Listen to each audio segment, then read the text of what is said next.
Breaking news out of Northeast Las Vegas, a press conference going on right now where Metro is explaining what's going on inside their Northeast area substation. Let's listen. As well, if he's still in there, we want to give this subject every chance to give up and come out peacefully.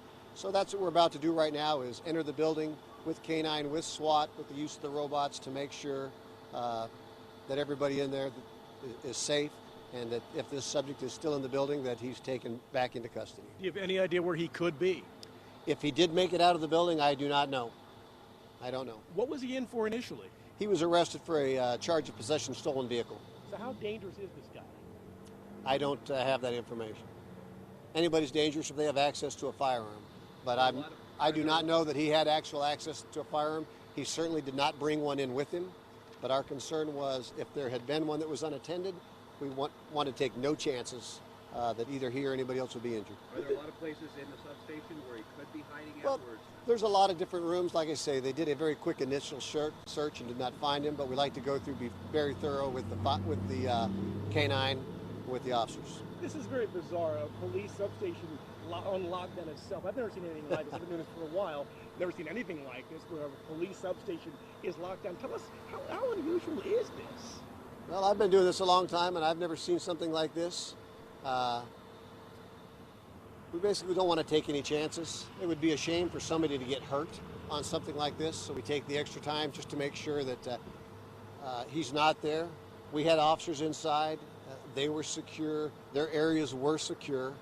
We did not have a person running through the substation with a firearm, but because we could not locate him immediately and could not verify immediately that he had not have access to a firearm, the officers chose to do it the safe way. So what is the possibility he could be out in the surrounding community? How much of a danger could he be? This guy was not being arrested for a violent crime.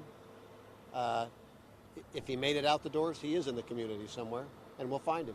Do you do sweeps of the community as well, or are you focused more on the substation condition? We've had officers looking since this occurred in the community. We have not found him yet. Obviously there's been a lot of reports about possibly what's going on inside. One report was that he was in a specific room with access to specific things. No, we do not know which specific room he is. If he's there, we have had no contact with him at all since this, so that's it for now. Here's a big question. How could the guy have slipped out of the handcuffs? Whoops, I'm sorry. How could he have slipped out of the handcuffs? Do you have a description of the guy by any chance? It's a Hispanic male. Hispanic male, age? But can you tell us how he could have slipped out of the handcuffs? I don't know. Do you know where he was arrested initially?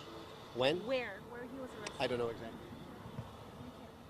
Thank you. All right, we're listening to 13 Action News anchor Christopher King talking with Metro about what's unfolding right now at the substation. This is in the northeast part of the valley. 13 Action News live over the scene with Chopper 13, Pegasus and Las Vegas Boulevard.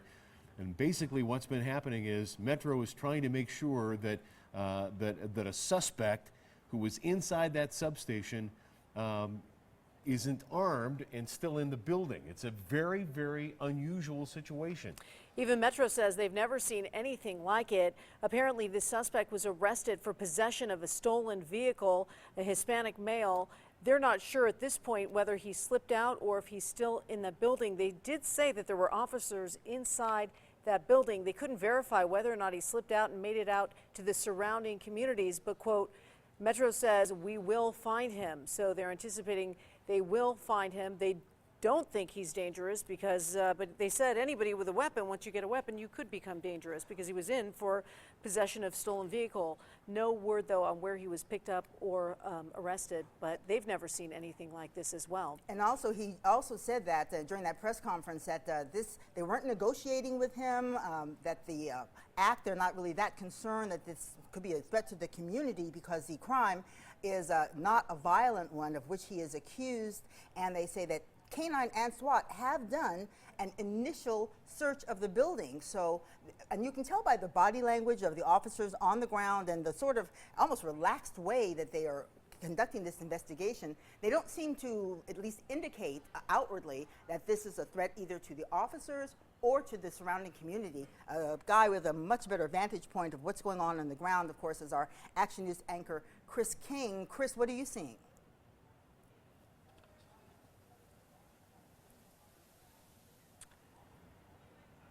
So Chris doesn't have his microphone, but once again, to recap what's been going on all afternoon is the bizarre scene of Metro police officers, K-9 and SWAT, surrounding their own Northeast Area Command. Our own crime and safety expert, retired Lieutenant Randy Sutton, saying he's never seen anything like it. The officer who just gave the press conference says he's never seen anything like it, but they are conducting this investigation with an abundance of caution, Steve. All right, Ricky, let's get right out to 13 Action News anchor Christopher King now. Chris, we heard you in that discussion. They seem like they have as many questions as you did. That's right, Steve. Deputy Chief Jim Owens just came out a little while ago. He told us right now it isn't clear exactly where the suspect is. Apparently, a guy who had been brought in for auto theft was inside the substation. He apparently had slipped out of his handcuffs and had gotten away from police. Now, they don't know if he's hiding out someplace inside the substation. They don't know if he's out in the surrounding community. They're doing sweeps inside the substation. They're doing sweeps around the surrounding community. They say that the guy was brought in for not a dangerous crime, but anytime you have a suspect wandering around, perhaps even inside the substation where there are weapons, he could possibly be a danger. We're not sure exactly how much of a danger he could be to the community. We are working to get those details right now. When we get more details, we will give them to you fast and first. Steve? Thank you. I mean, you know, if you walk through this, if you're in a police substation on an auto theft charge and you have an opportunity to get out of your handcuffs, the likelihood, just thinking it through, is you'll want to get out of there and not stick around inside. But that is apparently the precaution that Metro is having to take, that it didn't unfold that way. And they're saying they don't really know if he had access to any weapons, but like you mentioned, it's just a precaution they have to take in a situation like this. Again, this Hispanic male was arrested for possession of a stolen vehicle. They don't know where he is right now, whether or not he is in the substation or in the surrounding area.